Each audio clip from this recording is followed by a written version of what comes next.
Hello everyone, स्वागत है आप सभी का द नॉलेज क्लासरूम के यूट्यूब चैनल पर। आज की इस वीडियो में हम बात करने वाले हैं प्लासी के युद्ध के बारे में व उससे आगे, क्योंकि हमने अपनी पिछली वीडियो के अंदर जाना था कि जो प्लासी का युद्ध 1757 के अंदर लड़ा गया था, प्लासी का युद्ध। और इस युद्ध में जो ये युद्ध लड़ा गया था किस किस के बीच में, अंग्रेजों के बीच में यानी कि रॉबर्ट क्लाइव के बीच में, और जो दूसरे थे वो कौन थे, जो यहाँ पर सिराजुद्दौला था उसके मध्य ये युद्ध लड़ा गया था। जो कि एक प्रकार से पहले ही क्या था, फिक्स था, जिसका जो रिजल्ट था वो पहले से ही फिक्स था। इसमें जो रॉबर्ट क्लाइव है जिसकी जीत होती है, और जो सिराजुद्दौला है यहाँ पर इसको मौत के घाट उतार दिया जाता है।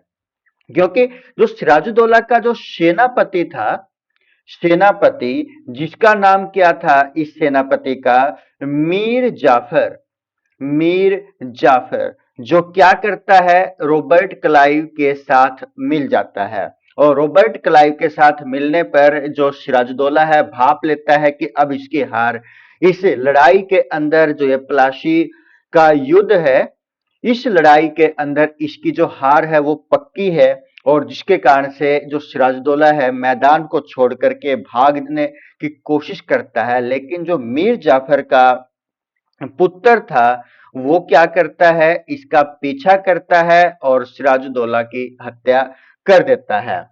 अब जो शासक बनता है 1757 के अंदर, जो यहाँ पर शासक बनता है वो कौन बनता है, बंगाल का, बंगाल का शासक। अब कौन बनता है यहाँ पर, जिसने रॉबर्ट क्लाइव का साथ दिया था, अर्थात जो मीर जाफर है, मीर जाफर यहाँ पर बंगाल का नया शासक बनता है।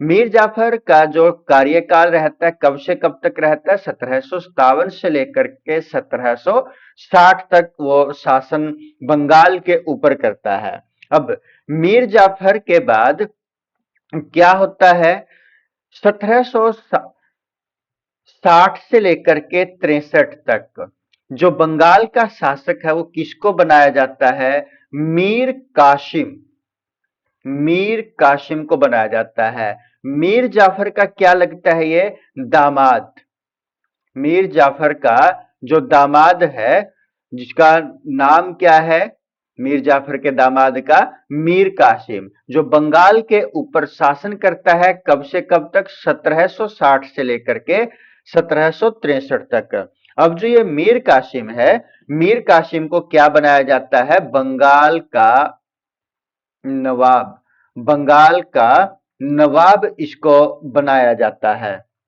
जो ये मीर कासिम है बंगाल का जो नवाब है, अब ये क्या करता है, क्योंकि जब ये शासक बनेगा कुछ ना कुछ तो बदलाव ये करेगा, तो ये सबसे पहले क्या करता है, अपनी जो राजधानी है, राजधानी जो इस समय कौन सी थी, मुर्शिदाबाद, इसकी जो राजधानी थी वो कौन सी थी, मुर्शिदाबाद थी। तो मुर्शिदाबाद से वो अपनी राजधानी को तब्दील कर देता है, बदल देता है।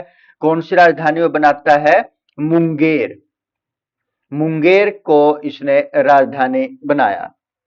अब इसने क्या किया, जो ये मीर कासिम था, मीर कासिम ने ये सोचा कि क्योंकि जो व्यापार यहां पर करने लग रहे हैं वो अंग्रेजों को यदि फ्री में दे दिया जाए तो उससे जो उसके खुद के देश के जो यहाँ पर व्यापारी वर्ग है उसको नुकसान होता है। तो इसलिए उसने क्या किया कि जो मीर कासिम था उसने अपने एरिया के अंदर सभी को फ्री व्यापार, फ्री व्यापार कर, यानी कि जो टैक्स था व्यापार के ऊपर, ट्रेड के ऊपर, उसको क्या कर दिया, फ्री कर दिया। किसके लिए, सभी के लिए, सभी के लिए उसने व्यापार को क्या कर दिया, टैक्स फ्री कर दिया। अब क्या होता है कि जो पटना कांड होता है, पटना कांड के बाद क्या होता है कि जो मीर कासिम है उसको क्या कर दिया जाता है, नवाब के पद से हटा दिया जाता है, और उसको, किसको, मीर जाफर को दोबारा फिर यहाँ पर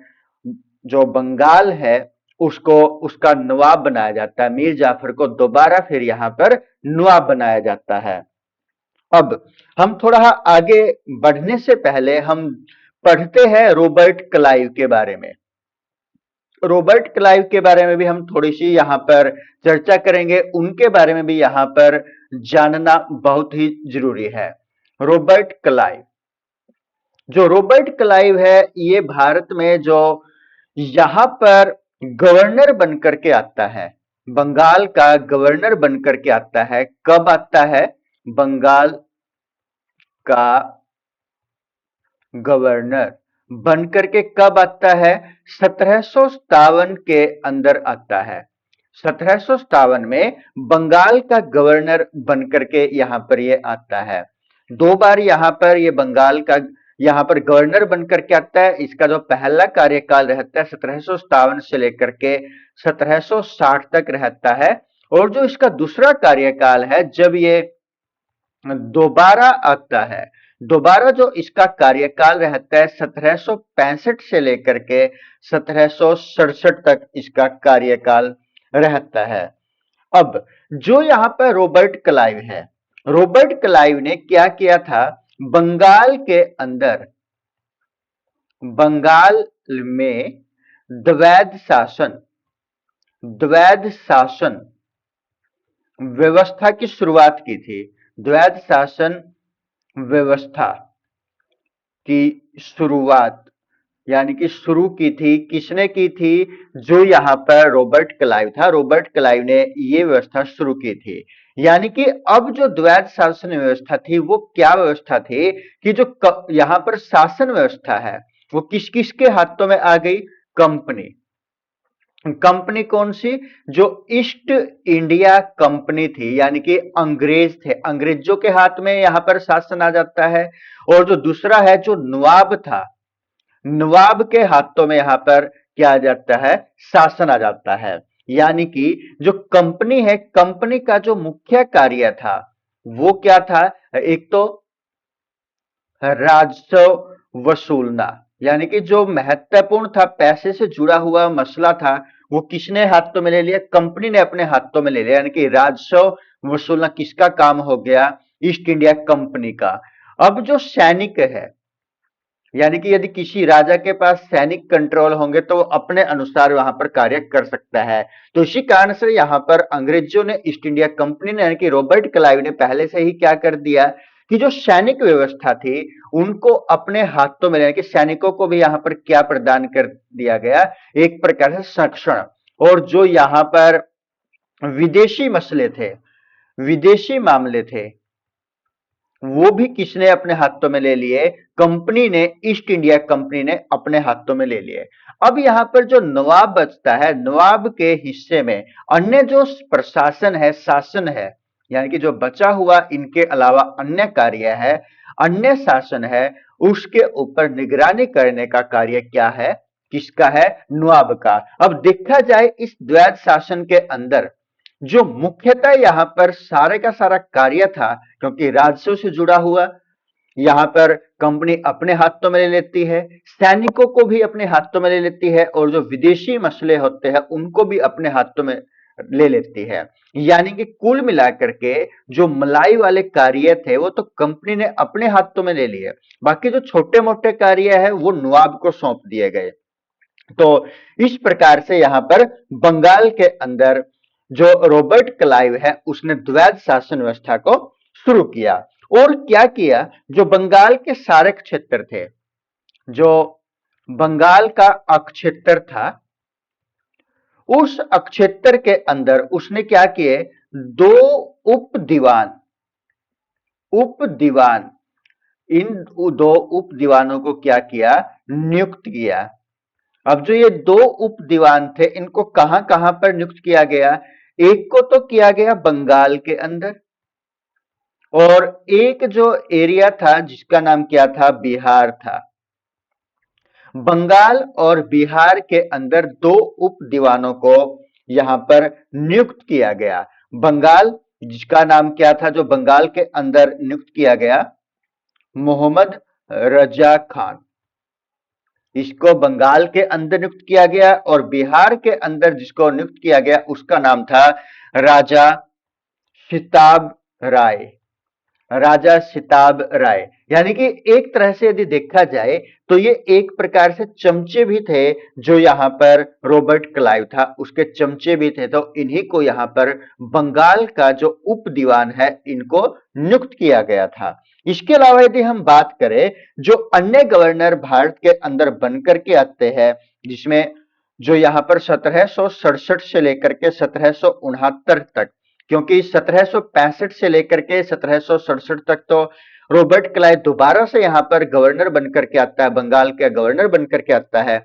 उसके बाद जो बंगाल के अन्य गवर्नर है, बंगाल के जो गवर्नर है उसमें यदि हम बात करें 1767 से लेकर के 69 तक, जिसका किसका नाम आता है, बिलास्ट का नाम आता है, ब्रेलास्ट का नाम आता है। और उसके बाद 1769 से लेकर के 1772 तक किसका नाम आता है, कार्टियर का नाम आता है। और उसके बाद जो 1772 से 1774 तक यहाँ पर जो जो बिहार बंगाल का गवर्नर बनकर के आता है उसका नाम क्या है, वारेन हेस्टिंग। ये यहाँ पर बंगाल के गवर्नर बनकर के आते हैं। तो हम वापस यहाँ पर आते हैं और जानते हैं अब किसके बारे में, जो बक्सर का युद्ध है। कौन से युद्ध के बारे में, जो बक्सर का युद्ध, बक्सर का युद्ध कब लड़ा गया, बक्सर का युद्ध 1764 के अंदर बक्सर के युद्ध को लड़ा गया था। अब प्रश्न यहां पर सबसे पहले तो आता है कि जो बक्सर का युद्ध है वो किस किस के मध्य लड़ा गया, किस किस के बीच में लड़ा गया। तो जो बक्सर का युद्ध है ये किस किस के बीच में लड़ा गया, ये लड़ा गया जो अंग्रेज थे, यानी कि जो अंग्रेजी सेना का नेतृत्व करने वाले थे वो कौन था, उसका नाम था हेक्टर मुनरो, हेक्टर मुनरो। और दूसरे कौन थे जिसके बीच में ये युद्ध लड़ा गया, बक्सर का युद्ध, एक था मीर कासिम, मीर कासिम। नंबर 2 पर बात करें कौन था, सुजाउदौला। और नंबर 3 पर बात करें शाह आलम द्वितीय, शाह आलम द्वितीय। यानी कि यहां पर ये 3 थे, एक का नाम मीर कासिम, सुजाउदौला और शाह आलम द्वितीय। और हेक्टर मुनरो के बीच में ये बक्सर का युद्ध 1764 में लड़ा गया था। अब प्रश्न ये उठता है कि जो मीर कासिम था वो कहां का शासक था, वो शासक था बंगाल का। क्योंकि हमने थोड़ी देर पहले बात की थी कि जो मीर कासिम है वो किसका दामाद था, मीर जाफर का दामाद था। मीर जाफर के बाद मीर कासिम 1760 से लेकर के 1763 जो 63 है वहां तक ये शासन करता है। और 1764 में बक्सर का युद्ध यहाँ पर लड़ा जाता है, क्योंकि 1763 में क्या किया जाता है, मीर जाफर को पटना कांड के बाद दोबारा फिर क्या किया जाता है, मीर जाफर को नवाब बनाया जाता है। तो यहां पर मीर कासिम कहां का शासक था, बंगाल। सुजाउदौला कहां का था, अवध। और नंबर 3 पर जो शाह आलम द्वितीय था ये एक मुगल शासक था। तो शाह आलम द्वितीय मुगल शासक, सुजाउदौला अवध का शासक था, मीर कासिम बंगाल का शासक था। अब जो ये युद्ध होता है 1765 के अंदर एक संधि होती है, जिसको हम 1765 में जो संधि होती है उसका नाम क्या है, इलाहाबाद की संधि, इलाहाबाद की संधि। पिछली स्लाइड पर हमने बक्सर के युद्ध के बारे में पढ़ा, जो मीर कासिम, सुजाउदौला और शाह आलम द्वितीय और किसके साथ, अंग्रेजों का नेतृत्व करता कौन होता है, हेक्टर मुनरो होता है, इनके मध्य ये लड़ा गया। तो जो इलाहाबाद की संधि है कब होती है, 1765 के अंदर इलाहाबाद की संधि होती है। अब जो इलाहाबाद की संधि है उसका क्या प्रभाव इस समय के शासन व्यवस्था के ऊपर पड़ता है, जो ईस्ट इंडिया कंपनी है उसको, ईस्ट इंडिया कंपनी को, जो देश है, देश की जो व्यवस्था है, चाहे वो राजनीतिक व्यवस्था हो या फिर वो संवैधानिक व्यवस्था हो, संवैधानिक व्यवस्था हो, उसमें दखल देने का अधिकार, व्यवस्था में दखल देने का एक अवसर, अवसर बोल सकते हैं हम यहां पर, किसको मिल जाता है? ईस्ट इंडिया कंपनी को, जो देश की जो राजनीतिक या संवैधानिक व्यवस्था है उसके अंदर क्या करने का, दखल देने का एक अवसर मिल जाता है। क्योंकि अब ये क्या कर सकते थे, यदि कोई भी शासक देश की राजनीतिक व्यवस्था के ऊपर बात करता है तो अंग्रेज आसानी से, यानी कि ईस्ट इंडिया कंपनी आसानी से उसमें दखल दे सकती थी। कोई भी नियम कायदा कानून बनाना हो तो उसके अंदर भी इस ईस्ट इंडिया कंपनी को दखल देने का अवसर प्राप्त हो चुका था। अब इस संधि में और क्या हो, यहां पर महत्वपूर्ण रहता है कि जो भारत है, भारत में जो ब्रिटिश शासन है, अब जो भारत के अंदर जो ब्रिटिश शासन है उसकी नींव, नींव क्या हो चुकी थी, यहां पर नींव पड़ चुकी थी, या ये बोलिए कि पहले की तुलना में जो इनकी नींव थी वो मजबूत हो चुकी थी। अब जो यहां पर इलाहाबाद की संधि हुई है, बक्सर का युद्ध हुआ है, तो इनको इसका कुछ ना कुछ हर्जाना यहां पर भरना पड़ेगा। जैसे कि सुजाउदौला जो कि अवध का शासक था, जिसके मध्य में ये जो इलाहाबाद की संधि जिसके बारे में हम पढ़ने लग रहे हैं, तो क्या होता है, 12 अगस्त 1765 जो सुजाउदौला है, सुजाउदौला जो कि कहां का शासक था, अवध का, 12 अगस्त 1765। अब ये यहां पर क्या करता है, अंग्रेजों को क्या क्या सौंप देता है, इलाहाबाद यहां पर सौंप दिया जाता है।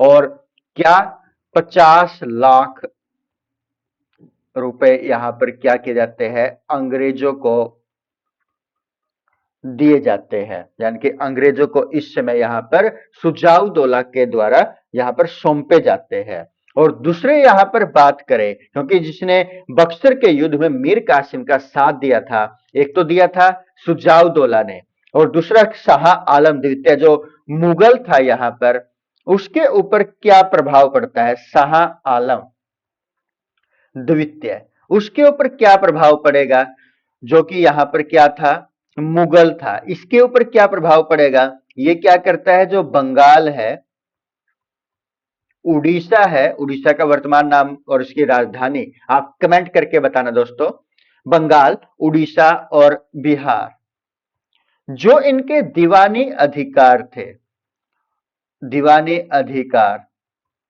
वो किसके पास चले जाते हैं, ईस्ट इंडिया कंपनी के पास चले जाते हैं। और जो ये शासक है बेचारा मुगल है, इसको 26 लाख रुपए पेंशन, और वो भी किस प्रकार की, वार्षिक पेंशन यहां पर इसकी देनी शुरू हो जाती है।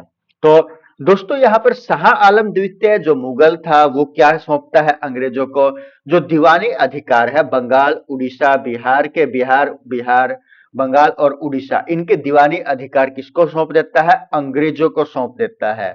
और 26 लाख रुपए वार्षिक पेंशन इसको प्राप्त होनी शुरू हो जाती है। अब जो बंगाल है, बंगाल के अंदर यदि मुख्यतः देखा जाए, बंगाल के अंदर यदि मुख्यतः देखा जाए, 1765 से लेकर के 1772 ये जो टाइम रहा है किस प्रकार का रहा है, द्वैध शासन का, द्वैध शासन, डायरकी सिस्टम जिसको हम बोल सकते हैं। क्योंकि ये एक प्रकार से, इसके बारे में हमें थोड़ा डिटेल से पिछले स्लाइड पर जाना है, तो जो ये 7 साल है ये एक प्रकार की क्या रही है, 7 सालों की लूट, हम इसको यहां पर कह सकते हैं। तो दोस्तों यहाँ पर हमने जो बंगाल के गवर्नर है उनके बारे में यहाँ पर पढ़ा है।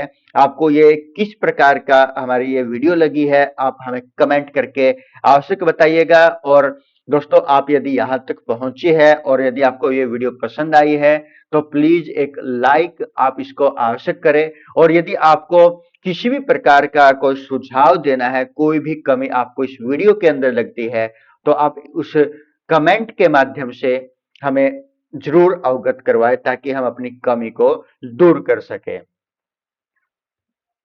और साथ में दोस्तों यदि आपने अभी तक हमारे इस चैनल को द नॉलेज क्लासरूम को सब्सक्राइब नहीं किया तो प्लीज दोस्तों आप इस चैनल को सब्सक्राइब कर लीजिए। धन्यवाद दोस्तों, जल्द मिलते हैं आगे नेक्स्ट टॉपिक के साथ। तब तक के लिए सभी को नमस्कार, जय हिंद दोस्तों।